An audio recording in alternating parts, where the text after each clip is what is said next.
This here's Mrs. Ellison. I live out by the viaduct.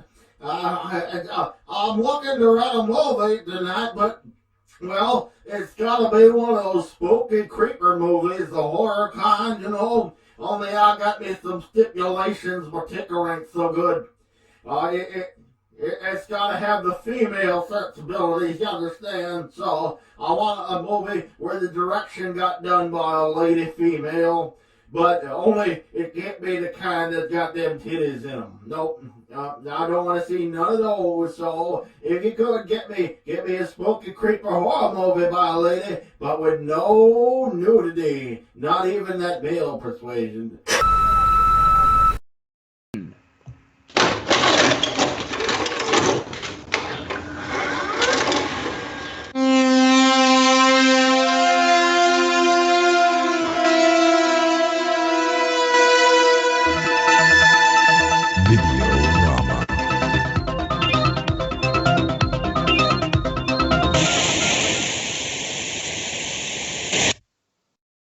Thank you for calling in and joining Videorama, your number one superstore, including new laser discs. I'm Donnie, your local barista worker, and today my coworkers and I have received a message last night. An elderly woman suffering complete dementia has asked for a horror film, but they have some precursors. It must be directed by a woman, and it must have no nudity. Oh. So that's unthinkable. Yeah, it is. So I was thinking to myself, why the only thing I could recommend was Near Dark, a film directed by a woman. And no nudity as far as I know. A woman named Richard Linklater? Yeah, that's the one with Ethan Hawke, right? The director, as well as writer, was Kathryn Bigelow. Bigelow. She's bigalicious. Yes, she was. She is. But this movie is about a vampire that decides to go eating ice cream late at night at a truck stop in Rape Town in the middle of, I don't know, some Texarkana. And she meets up with a dude named Caleb, who decides that she's just too cute to leave without giving him a goodbye kiss. And she's like, but the sun's coming up. Not that that's any prelude to anything. He's like, I don't care. I want a kiss. Yuck, yuck. You feel like I'm a vampire. You gonna be in trouble with your daddy? She bites him because, he's gonna be in trouble with her daddy. And after she bites him, you hear the most dramatic boom, boom, boom, boom,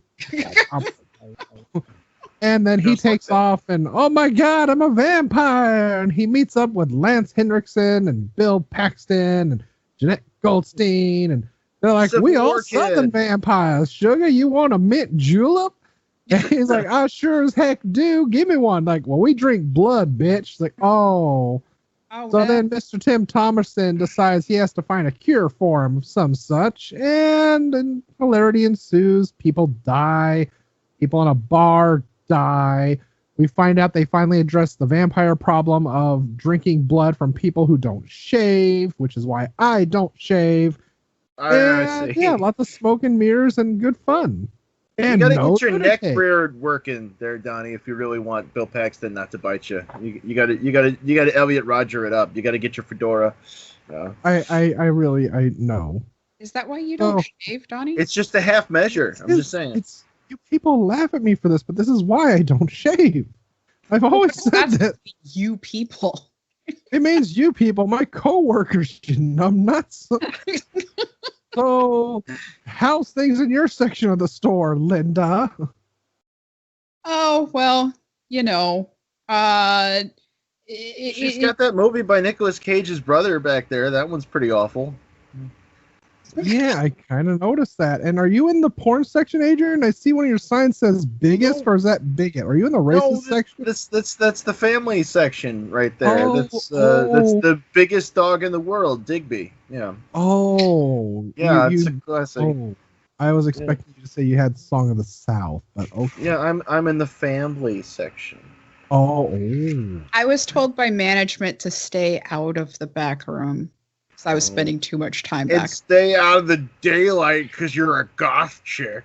You know, if you're in the back and you're looking for Narnia for an hour, I mean, yeah, we're not going to let you in the back anymore. God damn it. But I mean, who so takes a whole close. hour? Mr. Tumnus was right there, that sexy ass half. That was not Mr. Tumnus. That was Jake, the homeless guy. Well, whatever. He still looked hot as hell, and he did seem to be half fawn. So What's with the homeless guys only shaving their top half? I just don't get I it. don't know. You mean around the upper part of their balls? Speaking of, what'd y'all think of the recommendation? Yeah, it's a pretty solid quintessential 1980s, supernatural horror-ish movie. I like it a lot better than like Lost Boys. Yeah. Which Mr. is funny you Schumacher's mention truck's it. expensive. Yeah, well, for 1987 vampire movies, yeah. Well, yeah, that's true. But as I recall, Joshua John Miller, who played Homer, is actually the younger half brother of Jason Patrick, who was Michael from Lost Boys. Jason Patrick. Ew. But also Joshua John Miller, who played Homer, he graduated from Beverly Hills High School in 1992, which is the same high school that our close personal friend Nicolas Cage went to. And Beverly Hills High School, fancy bitch. Yeah. I think that's a weird brag.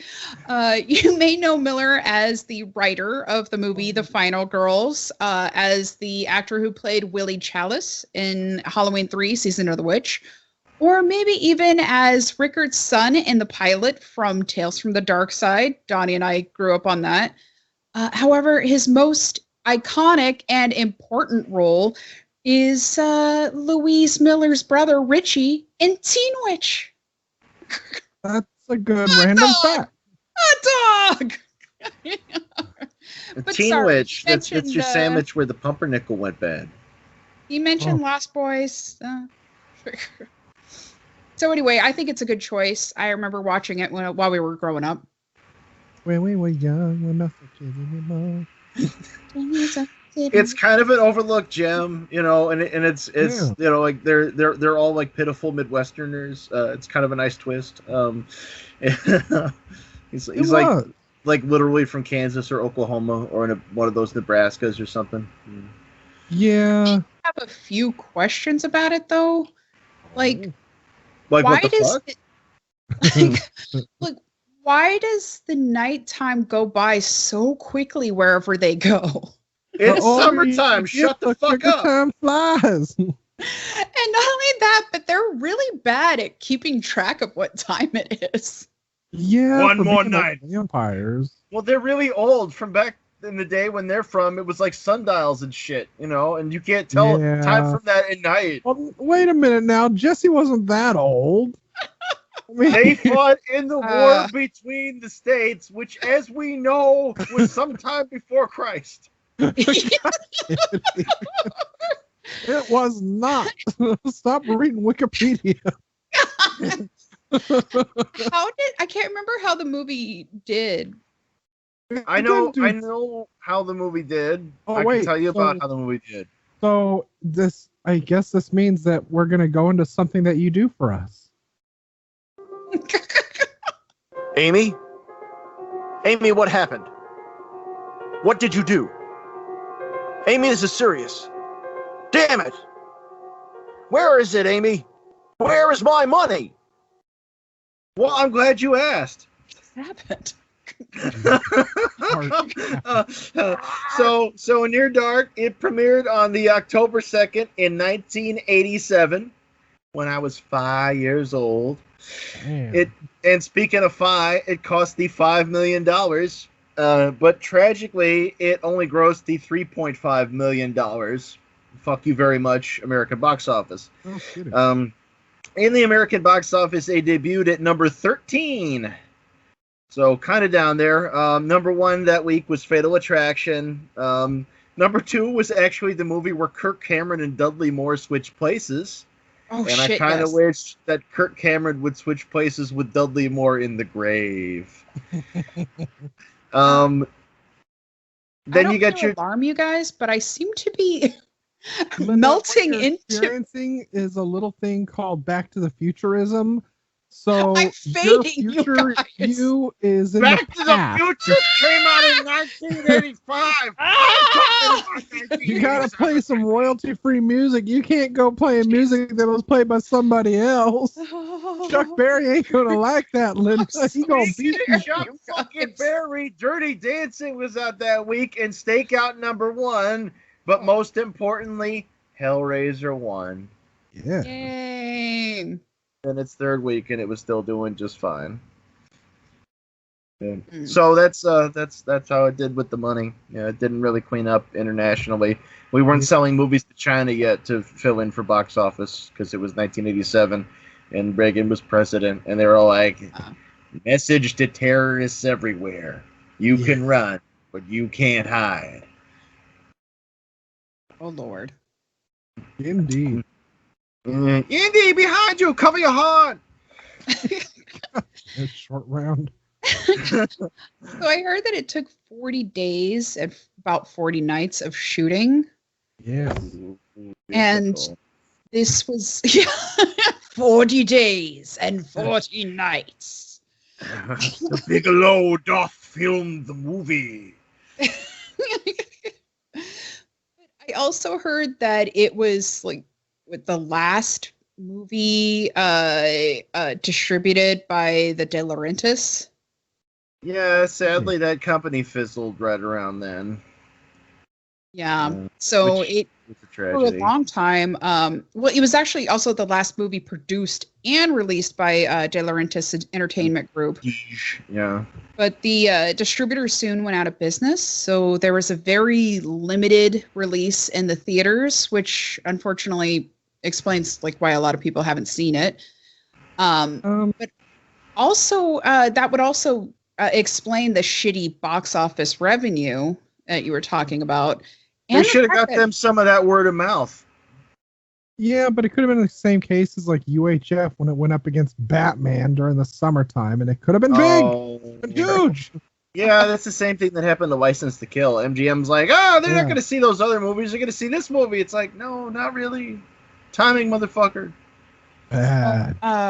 As it happens, like your timing was excellent because there was, I know it was really, really hard to find it streaming, but it is now, as of, I believe, the 1st of this month, April, last month, whatever, it became available on Hulu. So, yeah, it was on luckily, Netflix we also for a have while it here. too, but it just kind of pops up here and over there. Even though we watched it on VHS. Yeah.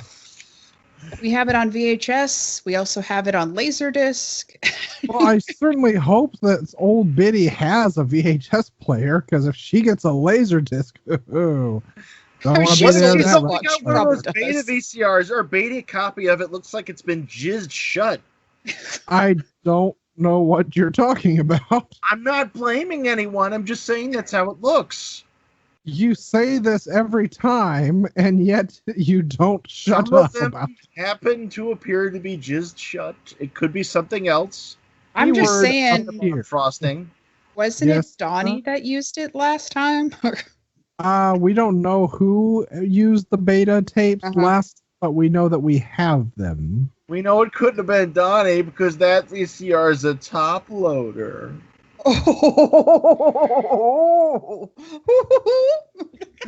Your fruitiness is what keeps us young, Adrian.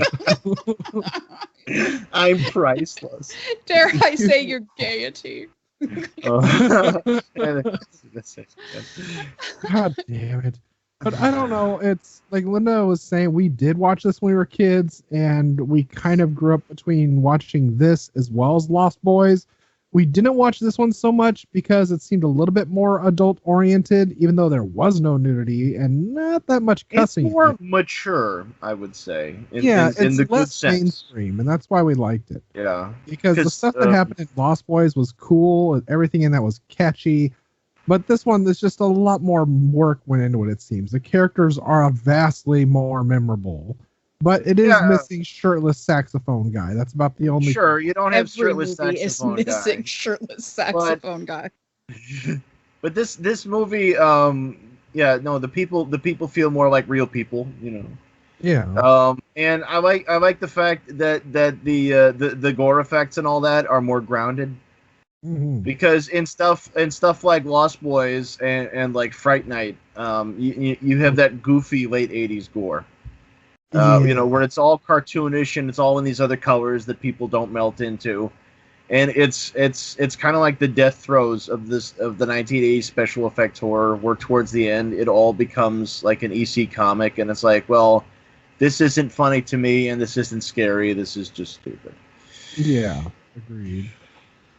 But I mean, it had a nice, stellar cast. It had a good director, and I believe, as we'll learn in a little bit, this may have been one of her first standalone films, but not her first film. Yeah. But I don't know. It had everything it needed to be very, very successful. Just poor timing. Yeah, really shitty timing. Yeah. You know, you can just see an executive throwing up their hands like, y'all wait to see Aliens with that Henriksen guy in it. Why don't you go see this one? Everybody likes this Henriksen guy. Yeah. Well, it's true, though. Did you guys like the Aliens movie? It's got the same people in it, but they're vampires. Don't you just love those trailers where instead of saying like from the director of, the writer of, or the star of, they're like, yeah. From the executive producer of Copland comes like, and the movie going public's like, what's an executive producer? I don't know what that is. I don't know what that is. I just want to see some tatas. From the biggest fan that stood in line 9 hours just to buy tickets. The Conjuring 5. The original iPhone comes. I think we need to learn some more facts about this, don't you, Adrian? Facts about Tangerine Dream? Perhaps, but if we're gonna do it, I will push the button. Don't do it. Linda knows stuff. Don't act all surprised. I'm allowed to know stuff. No, you're not. Who let you out of the kitchen? Did you guys hear that? You mean Jesus?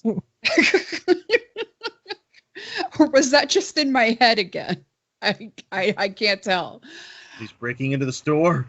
Yes, Linda does know things occasionally.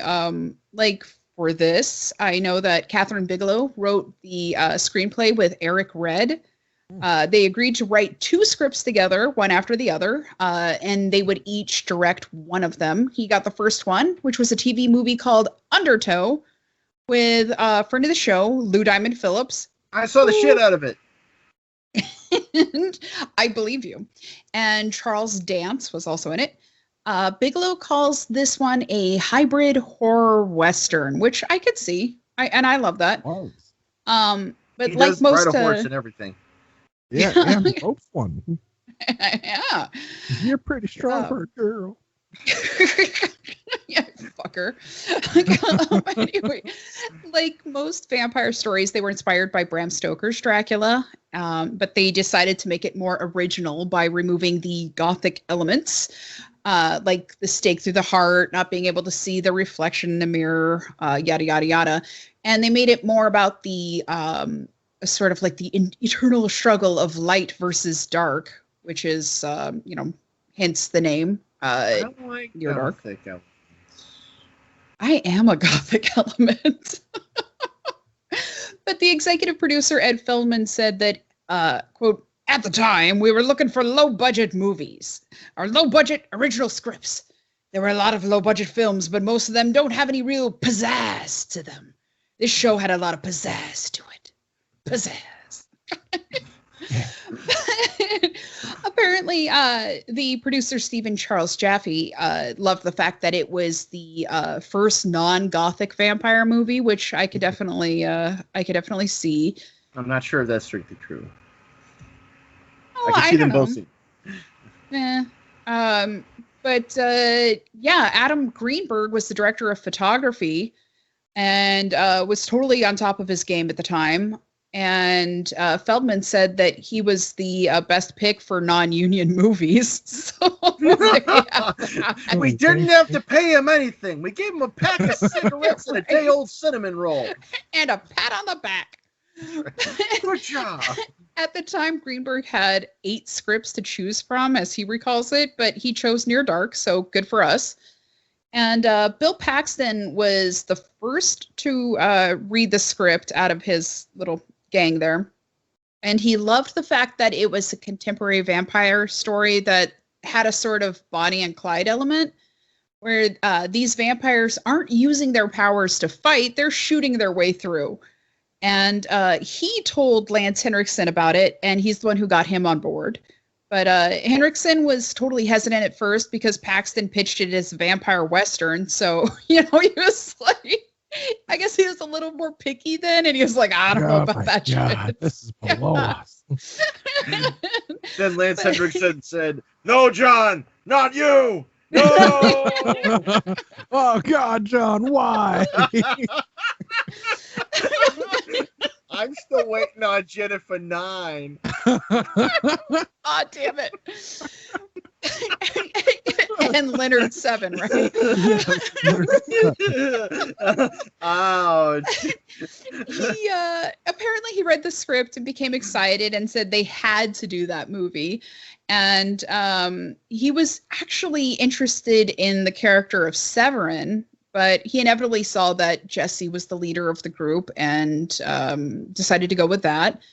And Jeanette Goldstein said, quote, "The script was beautiful. It was like poetry. It was so spare, the dialogue." It's like poetry. It's got to rhyme.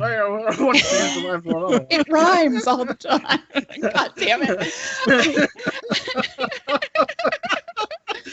But she said that she liked that it didn't insult your intelligence, and that's what she really enjoyed. That's true. But and for many of the actors, it was their first time working with a female director, so huzzah. But they all seemed to enjoy it. They kind of like came to a consensus saying that she was very nurturing, enthusiastic, and optimistic. And she's no Doris Wishman, but she'll do. Since Paxton, Henriksen, and Goldstein were all in it, they called Jim Cameron to make sure that it was all right to use most of his cast from Alien. It's and proved to be a terrible mistake. Like, I don't own these people, do I? Like, do I? Why are you bothering me? I need to hockey It's the game. Titanic. But Bigelow felt it was easier to have the family of actors working together since they'd already been through the experience of making a movie before, which she likened to being in a war together. And so there was already so much camaraderie between them. So why not? Aliens was a war against James Cameron. But in this movie, it really drives home the fact that Lance Henriksen is a motherfucking boss. And he had someone in Hollywood glue on some thick acrylic nails, and then he just like went home, broke them off, and fucked them up to make them look all jagged looking and old. And then the next day he saw the guy who put on the nails, and he was like, "My God, what did you do? I Tried to wipe my ass." Why? What for you did this? He even had like a backstory to his character. He said, quote, "There was a fight on the Delaware, the Chesapeake, and my ship got pounded pretty bad. And the cannonballs were hitting the deck, and splinters of wood were hitting all the men and killing them. The ship is drifting with all the men dying and moaning on the deck into the marshes. All these harpies, shadow creatures, are feeding on the dying men. And my character was lying there, his chest open and steam going out into the night air. And this harpy comes over him and takes pity on him and turns him." Indians believed it was in the his dead soul of night, rising up. if you stab a man, you can see the steam rising from his chest. And the Indians believe that is the soul leaving the body. Right. Right again, Ed. But Bill Paxton built off of that and said he was going to be a victim of his early on, but he saw something in him. He looked like his kid brother that he lost during the war. He was a victim of changes. Didn't he also, what do you call it, tar his hair too, his ponytail to keep it back? Oh, I'd believe it. Anything to keep it in place. He did a lot of crazy shit. He did the same with Aliens too. When he approached James Cameron, he's like, "You're gonna play an android." He put in fucking fake ass android looking eyeballs and started talking weirdly.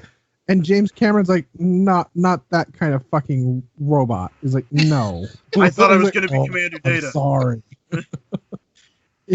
Which is fucked up because that was the third movie he'd done with Cameron. Like they should have been like pals by then, you know? Like because fucking Henriksen was even on Piranha 2: The Spawning, which is the James Cameron movie nobody remembers. Yeah. Yeah. Yeah. The Spawning. The Spawning. Nobody remembers it, and that's by his design. Yeah, even though which leads me to declare that it is his finest movie because fuck that guy. You haven't seen Avatar, have you? And that's why you still remember it, because he implanted some suggestions in there. I only wish I hadn't seen Avatar. I'm gonna paint myself blue. I'm gonna paint my helicopter blue. Yeah. Avatar I saw, but it never called back. Yeah. This was really cool because apparently Henriksen and Paxton went in character to Tombstone. And so they were like basically LARPing their characters. And Henriksen rented a convertible and was speeding, like seriously speeding. And they were both, he and Paxton were both in their makeup and costumes. And they were pulled over. This is his cover story later on. Like, no, officer, I was in character, you see. That's not real cocaine. That's movie star cocaine. The pigs violated me in every hole. So while in character, the cop was writing a ticket and caught Henriksen staring at him with such intense, this is Henriksen's words, not mine, lust in his eyes. That and then some harpies showed up. He stepped back and went for his gun. He didn't pull it out, but he did reach for it. So, you have a strong will, Van Helsing. But also, I really love this story because a freight train would stop in the middle of town where they were filming, and like every night. And after they finished filming the scene where Paxton's character gets hit by the semi, the train stopped and he approached a conductor who was standing on the side of the train, and he said, there's been a terrible accident. And he said, you should see the other guys back there. So Bill Paxton was an American treasure. Really, truly was. So, Bill Paxton, you guys. But I don't want to bore you with all the stuff, but there's a lot. There's even if you can find it on YouTube, there's a really nice documentary too that covers. Yeah, there's a great documentary. Yeah. A little shout out to Eric Red though. Fucking The Hitcher, motherfucker. Hell yeah. And 100 Feet, which is better than people give it credit for. I think that was one of the better horror films made this century. Supposedly, Michael Biehn had actually been offered the role of Caleb, but turned it down because he didn't like the script. Of course he didn't, because he's an idiot. He's like, oh, that's a nice script you got there. What am I getting paid? Is that in the script? Yeah. Put more zeros in the back end, motherfucker. I'm Michael Biehn. I was the fan. I would definitely like to tell you about Kathryn Bigelow, though, really quick. In May of Just the Bigelow.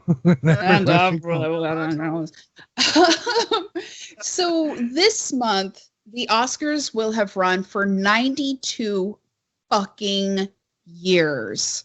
Stand on your podium, damn it. Within that period, that has nearly been a fucking century. This is the first time more than one nomination for Best Director are women. Also, it's the first time a non-white woman has been nominated for the category. We have directors Chloe Zhao for Nomadland and Emerald Fennell for Promising Young Woman. But also It would be nice during if that they time, shut on Elaine May so hard because I think she Yeah. deserves more credit. well, during this time, only one woman has won, and that is Kathryn Bigelow. In 2010, do you want to tell them what the really dubious distinction of her win was? that Congratulate you on bringing this full circle. that she was the first woman to win an Oscar for Best Achievement in Directing. No, about the movie The Hurt Locker. Oh, Yeah. yes. So she also won Best probably Motion said the Picture title. of the Year. Both were for The Hurt Locker in 2010. Right, and the Hurt Locker, it's not a bad movie. It's not nearly my favorite Kathryn Bigelow movie, but the weird thing about The Hurt Locker is it is the lowest grossing Best Picture winner of all time, and that's not in adjusted dollars. The amount of money The Hurt Locker brought in at the box office is less than the Best Pictures in the 30s and 20s were bringing in. Yeah. Good damn. It grossed like in the thousands. Like literally nobody went to see it. Maybe there wasn't any advertising budget. I don't know. It's not a bad movie. It doesn't really deserve to like ping that low in the box office urinal. But like it's still like that's one of its stats. Jeremy Renner old. He all old and stuff. Well, Why he's so old? Apparently, a long time ago, she sent an unfinished short to Milos Forman, who was a professor of Columbia University's film school at the time. Milos! He was so impressed that he offered her scholarship. So, yay! And after this, I guess she got along pretty well with James Cameron after like taking most of his He must be a cast. saint to be able to put up with him. Right? Yeah. I swear, her and like Linda Hamilton are like in the Survivors Club now. You know? Yes. Well, she was married to James Cameron from 1989 to 1991. 1991 is last year. Besides The Hurt Locker, she also directed Strange Days and Point Motherfucking Break. The Point original. That's good not one. something to The be only one. proud of. It is something to be proud of, guys. What are you even talking about? Who are you? It's awesome. What are you talking about with your feminist agenda, God damn it? We're talking about Neard Bark. Fuck you It's both. not a What feminist about agenda. Blue It's a feminist Steel? agenda. Thank you. It's a agenda. The last thing I'll say is that in 2015, in response to the ACLU urging the Equal Employment Opportunity Commission to investigate whether Hollywood is violating Title VII by not hiring more women, Bigelow released a statement to Time saying, I have always firmly believed that every director should be judged solely on their work and not by their work based on their gender. And she said Hollywood is supposedly a community of forward-thinking and progressive people, yet this horrific situation for women directors persists. Gender discrimination stigmatizes our entire industry. Change is essential. Gender-neutral hiring is essential. We fucking love you, Kathryn Bigelow. That's such a 2015 thing now. We don't believe in gendering anymore. God damn it. It's true. I identify as a doorstop. Actually, is that really horrible if a guy decides that he identifies as a woman and he wins Best Director, or does that still count as a win? Well, he's got to at least make a show of it, right? You know, he's got to put the Miss Pac-Man bow in his hair. You know. Well, okay, if that's a lot better than the show I identifies watched. as a woman, we would be calling her she. Thank you. Did you just say Zer? Maybe. I'm picturing it a little bit. Are we I've been from having a little Canada? scissor. Are we gonna start singing? Is this a Smash Test, dummies? I have great close bosom friends who are trans. Zer. If there was a need. Like, they gave an award to Zer. God damn it. But you also left out, I think, Point Break is so bleh. But Freddy's You're so Dead, bleh. you had some funness in it. And she did direct that, did she not? And Which what? one? Did she not direct Freddy's Dead? No. No, that's that Hardway. is. Yeah. Director of Oh, Tank Girl. that's right. Yeah. We couldn't use her because her shit And- has tits. A director of a couple of episodes of Sabrina, the You're not helping Chilling her Adventures case. of You're not helping Sabrina. her case right now. No, Oh. no, stop. Okay, It's Rachel I meant Talalay, right? Bay, who directed a movie with Cassavetes and fucking Peter Falk. You're talking about Cassavetes. Sabrina I love people. with that Christ bitch in it. You know what? Cassavetes. You know what? What? Bitch. You want to go outside? You want to go Bring it. outside? Bring it on. You want to go Hey, outside? there is no fighting in the workplace, God damn it. That's why it's outside, out by the So long, you dumpster where it guys. smells. Where they found their dead possum that time, outside. Oh, That's why I'm that- not going out there. It smells. Like that time I was tripping balls and went back to the adult room and found the homeless guy that I thought was the fawn. God, Well, he was confused because that used to be the bad trip room. Dolomite. Dolomite. That's where I know Cassavetes from. Jesus Christ. There was How a did we get bald here? white guy that was a villain, and his name was Cassavetes, okay? Dolomite was looking for Cassavetes. Who isn't? That's true. That's true. So, what made you choose this movie, Donnie? Before I get into that, I actually think I have some reviews I would like to get into. So That mean it's time for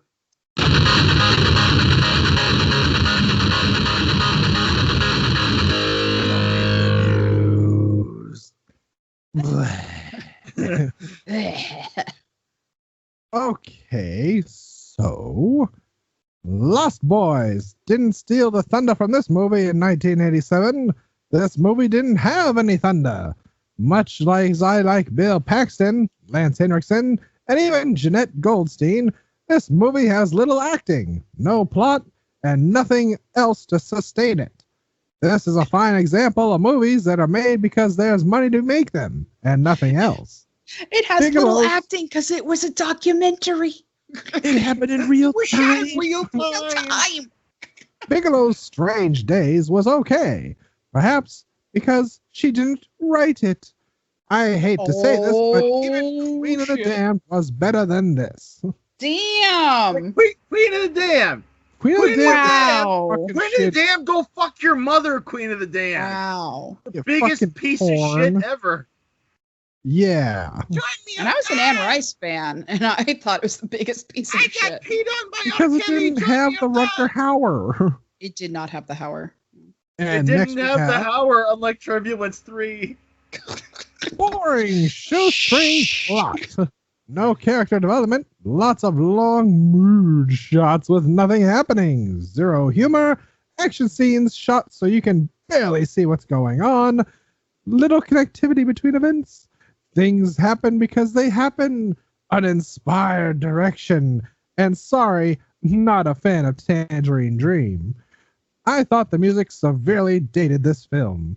Like most movies with a cult following, you have to be there from the beginning or you just don't get it. Severely dated Okay. this film. This reviewer severely dated their own mom. Fucking inbred sack of shit. Really sorry I went to the couldn't tell trouble what of was tracking going this one on down. 'cause the TV was dirty and I wasn't really looking Okay, at it.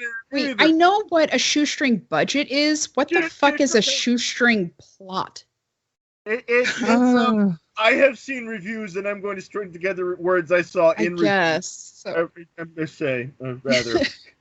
really sorry I went to the trouble of tracking this one down. Anybody want a used copy? Yeah, how I'll used is it? copy of your. I'm wondering Oh, because the he one that is got selling ditched, yeah. this and said you could barely see anything, if it was because he was watching, as some of us did back in the day, a recorded off of the satellite version of this movie, because Yeah. that was memorably a very fucking dark film. And seeing this Yeah. on Blu-ray was like, oh my God. Yeah, you can see so much more. And lastly, we have I got this movie because it was rated by the AV Club as one of the best vampire movies. I wasn't able Maybe to so. make it past 30 minutes. It's so cheesy, but totally cliche and predictable. The music is terrible. Much by a good vampire movie like Bram Stoker's Dracula, or Shadow of the Vampire, or Nosferatu, or Interview with the Vampire, or Let the Right One In, or In the Night Watch, or Day Watch. All 100 times better than this movie. No. Hell. Fuck Night Watch. Fuck Shadow of the Vampire. Fuck this reviewer. Wait, Hell, Shadow of the Vampire had Defoe in it, didn't it? Yeah, but it was that thing was just a fucking goof. It's like, look, it's the making of Nosferatu. What if it was really I also want to say that like Nicolas Cage was a producer or something for that. Sure, but like, you know, producer means almost shit sometimes. Yeah, sometimes. Like, yeah, let's slap my name on it. It'd be really cool. And there's John Hancock on the end of this review is hell. Even From Dusk Till Dawn and The Lost Boys are better than this. See that? Well, is it? I think this person's priorities are a little whack. Yeah. Also, bringing a silent film into the discussion is a little that I don't think that works. No, it's a subtle vampire movie. You know, fucking Dusk Till Dawn was awesome because it played a switcheroo on you. Like, oh, this isn't about it's about vampires. Yeah, it's this bait and switch driving thing. Yeah. Whereas this is not the same league as that at all. This is trying to do something completely different. You have a vampire dancing on a bar stool or a bar countertop, slitting a guy's throat with his fucking shoes. Dusk Till Dawn, you have a fucking mariachi band playing human bodies. These are two different fucking movies. Yeah. Well, if your comic thread is just that they happen to have vampires in them, it's like, oh, this movie with the black guy is the third character, and it isn't nearly as good as this other movie with the black guy as the third character. Yeah, no, you can't. You just, what are you doing with that Carl Weathers when you could have Billy D. Williams? Like, this. I think this is the same level of logic. Yeah. But I'm sure they like Gone in 60 Seconds. I bet. Why couldn't this be all good like Gone in 60 Seconds? That movie was sweet. Actually, that's a good question before we get into our script doctors, I guess. Actually, no. I reprimand myself. Bad. I will wait until we learn something because I have a very important question to ask about this. Okay. But yes. So I guess are we gonna doctor things up? Do you think? I don't know. I still want to know what made you choose this as your recommendation. Because it's bleeping awesum. I'm not like challenging you. I'm just curious. Oh, I know. I'm freaking sweet. Did you not hear him? You are a respected employee in this establishment, and Adrian just happens to be employee of the month more often. But that should not stop you from doing your job. I chose it because I kind of like going with movies that are lesser well known, and it seems people are only just discovering this because people are trying to get views on YouTube and saying, hey, look at this thing I found. It's got wackiness, I think. I don't know. It looks old, so I'm going to talk about it. I discovered a talking cat by myself. Yes. Yeah. Wasn't that the name of your porn tape, Adrian? My name's Duffy. I'm a talking cat. Oh, wait, did you say Snuffy? Duffy. Duffy was Eric Roberts' character in that masterpiece. I really did enjoy the movie though, and I'm glad to have watched it again recently. That you brought it up because it's such a damn good movie, and it's so different from the norm. It's got that scene in the bar where Bill Paxton spits the drink into Mike Rutherford's face and makes him punch our main character a bunch. I love that.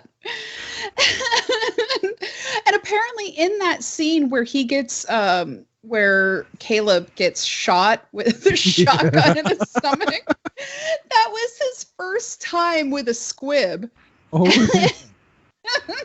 And he really felt it. I guess it knocked the wind out of him. Knocked the wind out of him with explosives. So his reaction was genuine. Like it was a gender reveal party or something. Oh shit. Oh shit. Yeah. That was fantastic. And I adore this movie. I love the acting. I love the actors. It's a great looking movie too. Like some Yes. scenes in there, Also, it's like it's Blade Runner yeah. quality. You know? It's just so cool compared to other shit, especially compared to Lost Boys. It's Yeah, like fuck Lost Lost Boys is fun for its own rights, but this just took itself seriously, and I like that. Yeah. Yeah. But it wasn't like hitting me over the head with anything. It was just like, this is how I feel vampires would act if they were in the world today. Well, and it's one of those things where it's just like the characters just happen to be vampires. And it's not really so much about them being vampires. How have we not discussed the fact that this has fucking Tim Thomerson in it? Well, we have. The man himself. Yeah. Jack Sad Death there's is not a lot of back, and information he's never about been him. here before. Yes. And he's Doug They- Master's dad. I love him so much. They didn't have a lot of information on Jack Death and why he was in this. And that's kind of sad. But he probably is like, well, it's nothing.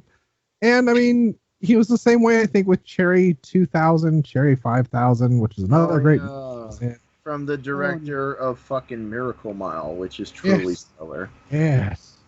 Yeah. But no, he was awesome in this. That's another reason to love it, because he's just like, back in the day, he was a very fun character actor to see pop up in movies like this. Yeah. A lot of full moon entertainment movies. Yeah. I remember that. Yeah. Full But, Moon, one of the only studios that does still do gothic shit, but they're also shooting with non-union crews in friggin' Romania. I also really liked how they took a different approach Bloodstone. compared to all the others with how to reverse vampirism. It's like you don't have to you can actually reverse do this vampirism thing in this. of taking out the head vampire bullshit. Right, because it's not magic. Yeah. Yes. Which even then has its own loopholes. Like, well, do you mean the vampire that made them, or do you mean the head vampire? Yeah, that this is made gonna them? take a while. Yeah. And- Yeah, this is gonna turn into Salem's Lot after a while. I have yet to right. I have yet to find it, but in 2010, Lance Henriksen and Tim Thomerson acted together again, and they were playing themselves in a movie called "Bring Me the Head of Lance Henriksen." Oh. We have to find it because it also has one of our other favorite people in the world, John Saxon. Oh. Yeah. John Saxon, Bill Paxton. We love John you. Saxon, who was in that Canadian Hellraiser knockoff. Mm. Yeah. Oh, God, I love him so much. But also Lance Henriksen. You gotta love him. He's still with us, thankfully. Miss But Saxon. oh I God, love him except for the fact that he was in Gunfighter's Moon, which is not a movie that ever should have been made, or he should have agreed. Well, Lance Henriksen did friggin' Hellraiser 8. He was in a lot of movies that shouldn't have been made. Yeah. I mean, I yeah. got it, guys. I'm sorry. It's like, wait, so you were just sort of fucking with me, whispering shit to me while I was buried in a grave, and I imagined this low-budget movie, and I couldn't imagine a better movie than this? Yeah, that's our twist ending. We're going with that. Yeah, that's what I What? do. Lol. I could be wrong, but I want to say that he was a professor for a while of mythology. A professor of being awesome. That too, Dr. Awesome. PhD in being a dog. That sounds like somebody wants to doctor some shit up. God damn it.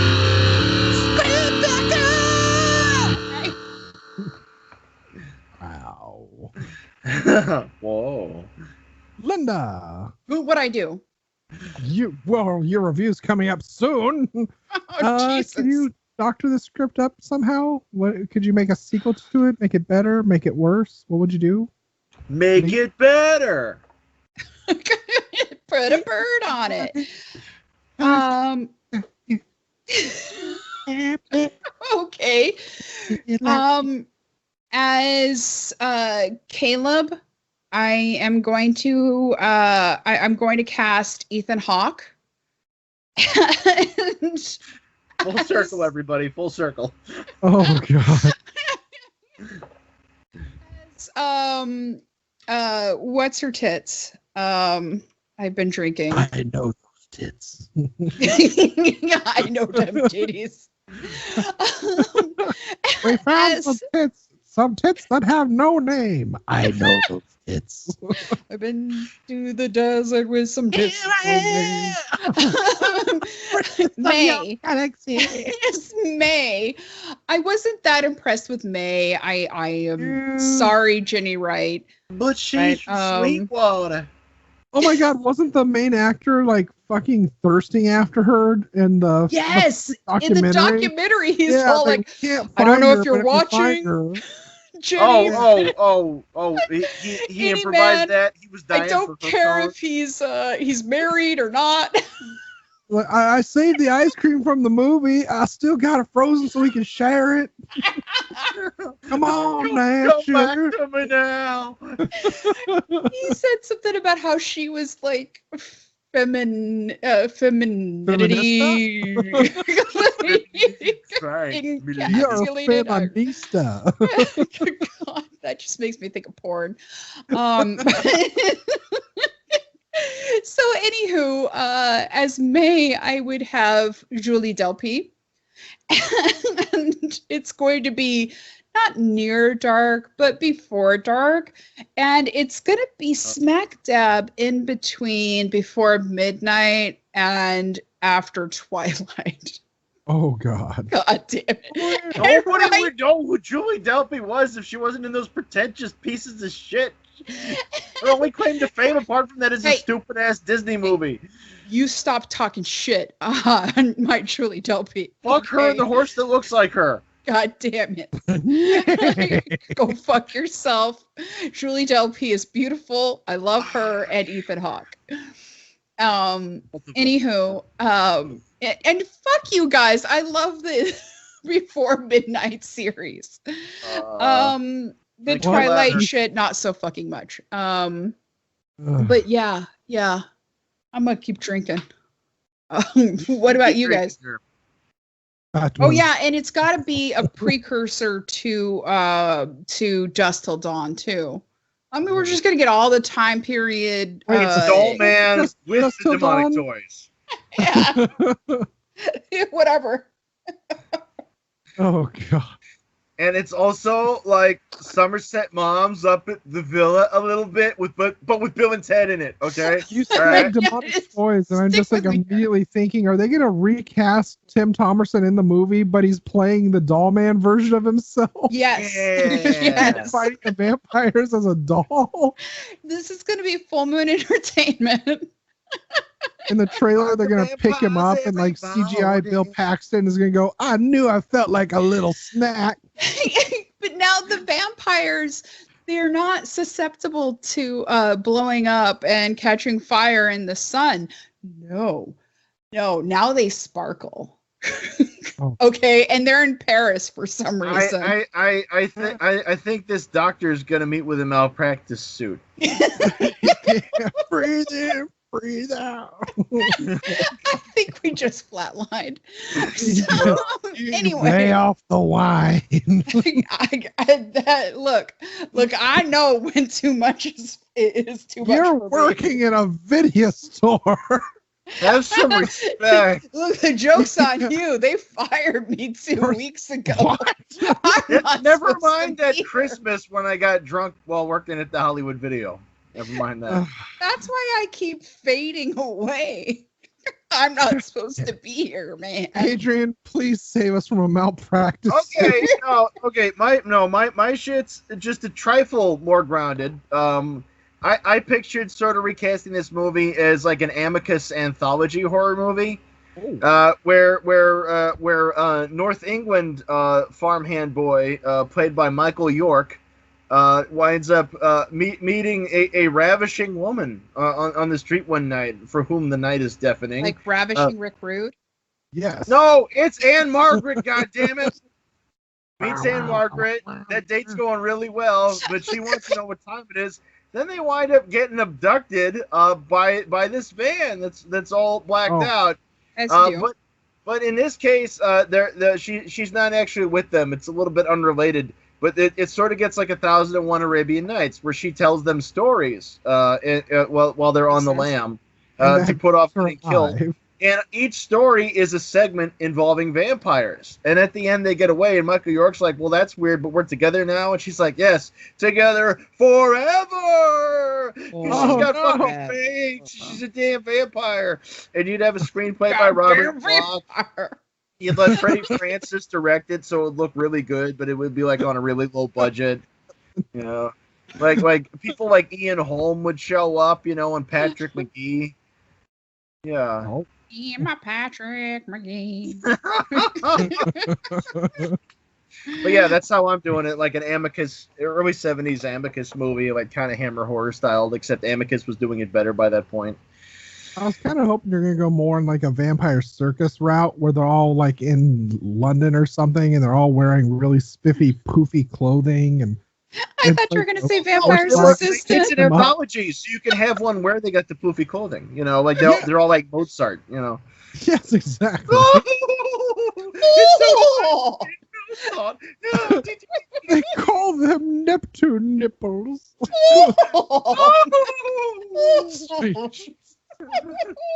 I'm a ham. I can't even help myself. Ooh, I'm a powdered wig. Ask me about my sexy parties. Sexy parties, everybody. Ken Russell's Near Dark. Ken Burns Near Dark.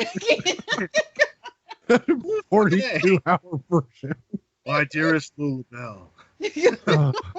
And we The learned ironclad that he sort of fought sunk the other day. in a war that he had fought in the side that lost, but In a gained country a new that they life. could not find on a map. Are we having Morgan Freeman narrate this? Like Shawshank? Damn it. Yeah, let me tell you about the time the oceans drank Atlantis. He would be called the essence of the blues. My friend, Jesse Dufresne. He was a vampire. I'm just saying, fuck you kids and your documentaries with your reenacted shit. Fuck you. Anyway, Words of wisdom. Donnie! I made a sequel because I know they tried making a sequel and they just couldn't do it. Well, you're going to So succeed where they failed. Was it Near Dawn? No, it was something like Twilight something or other. Not Twilight Sparkle because that's magic. It was But- Dead End Drive-In. This is Terminal Landing. Before they hit the road, leaving a trail of bodies at bloody bars, they work for the Dallas-Fort Worth International Airport. Passengers check in their luggage, but their lives are being put on delay.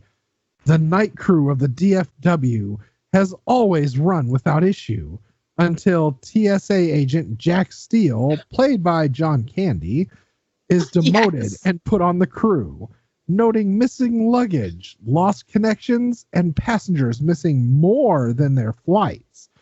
Book yourself a ticket and pack light for Terminal Landing. Turbulence will be the least of their problems.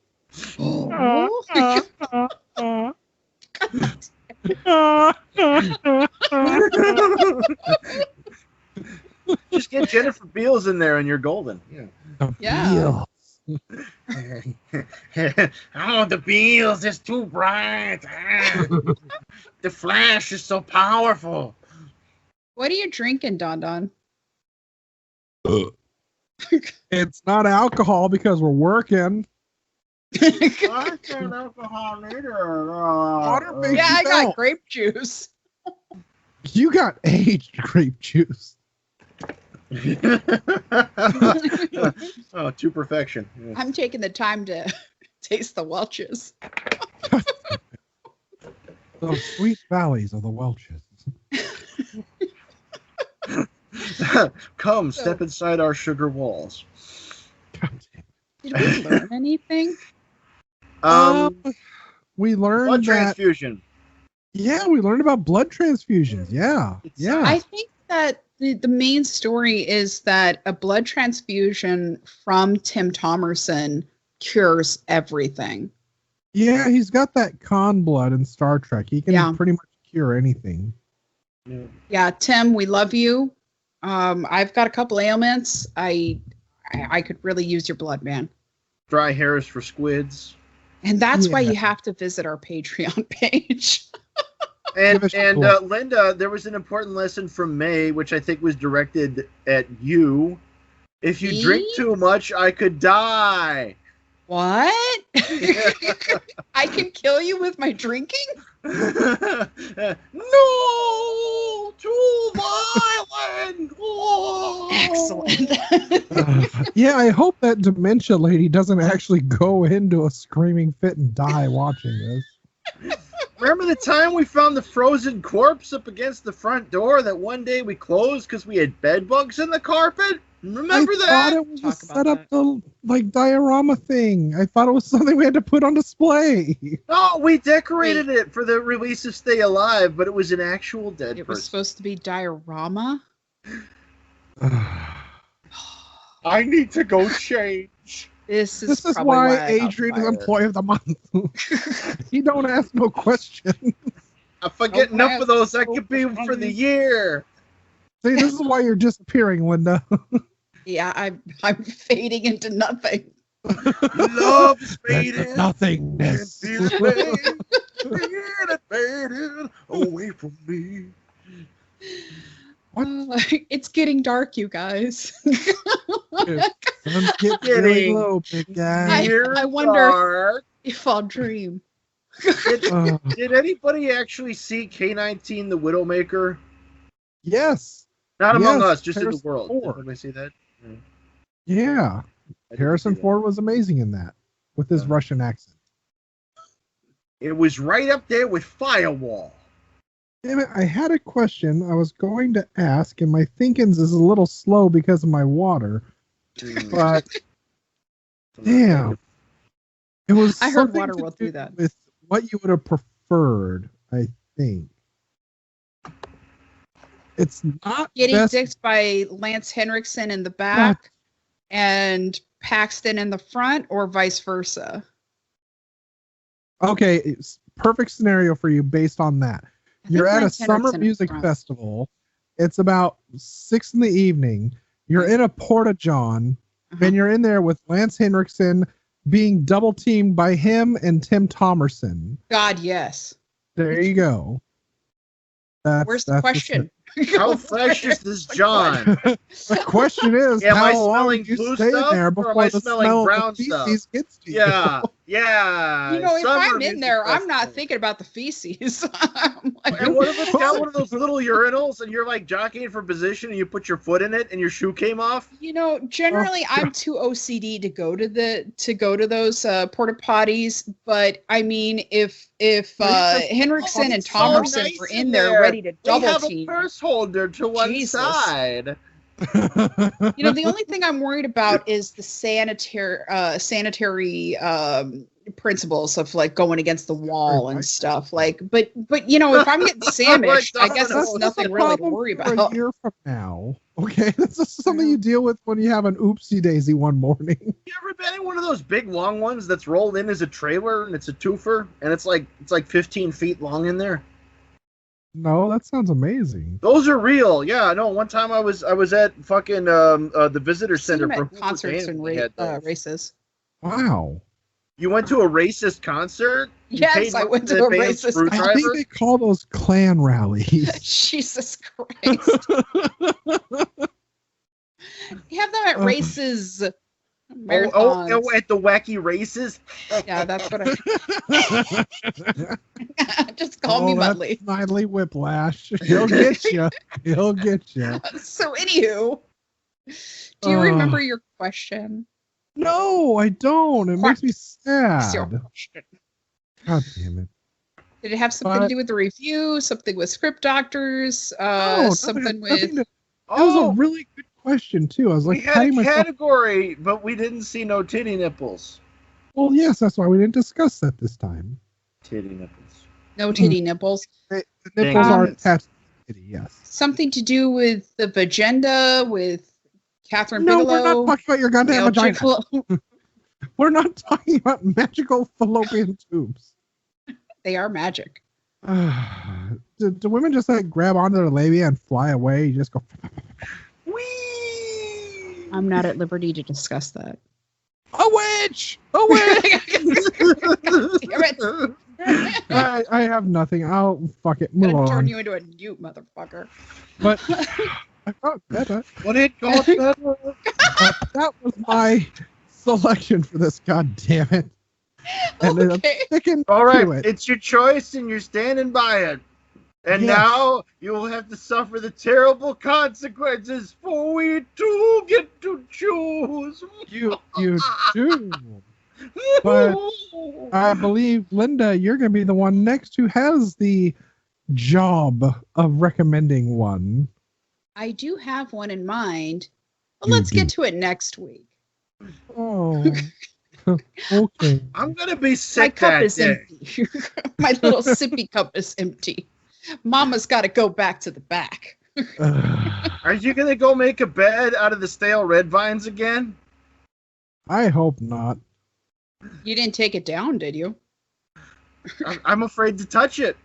Oh, as you should be. Yes, like the old red vines. Those are weapons now. They're not red vines anymore. More like Which grapevines. actually is a smart thing to know. If you put red vines in a freezer, you actually can make them shivs, and you can't be caught for the crime because they'll dissolve in the body once the blood starts to take over. Oh, that's the only I'm thing that always will learning dissolve. something from my older brother. And if you're a vampire, it's also cool because you just made yourself a straw, a human straw. It's gonna taste like cherry The more you know. Yeah. instead of like rusty pennies. I hate it when they ain't shaved and it tastes like Fritos. I suppose this would be the time where Linda would step in and say, please. Hold on, let me. Oh yeah, Let it's me like a turn my switch, chair you know? backwards. Time to get real. It's time to get real, y'all. Yeah. How do I reach this audience? Please listen, follow, rate, and review video. Whoa, hello, Videorama. As we are obviously, literally just starting out. Please help us by subscribing and reviewing us, especially on that Apple Podcasts. If you do, by the way, if you do review us, it will earn you an on-air shout out. So please do. And check out our stuff on YouTube, which this will now be on YouTube with us and not just Adrian's awesome art. But also you could check out our Patreon.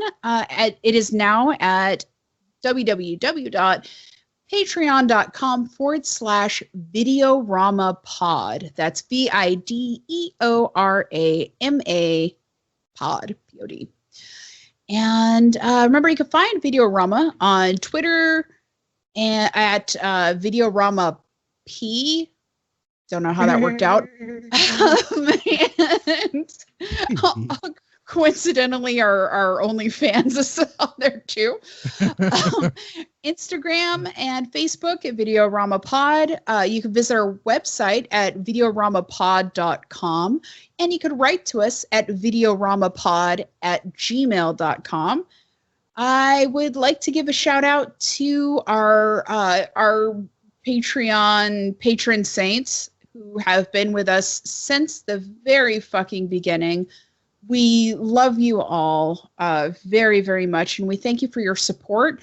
I'm talking to our first ever Patreon supporter, Buddy Broham. We love you so much. You've been with us for such a long time, and you're right here, man.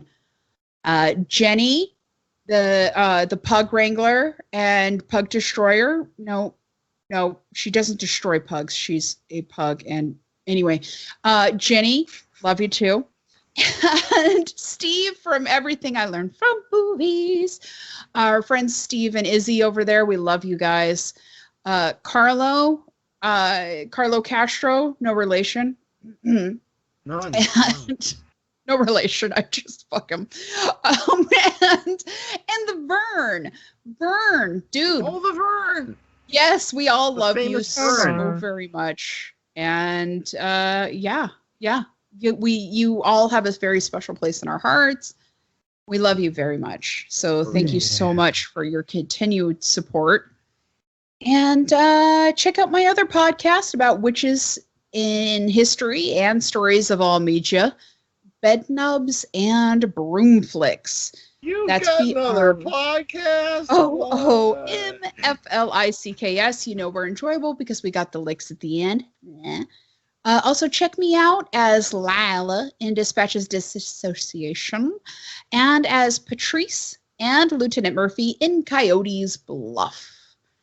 Also, I had a very short fucking radio person and the thing that Cinemarama did.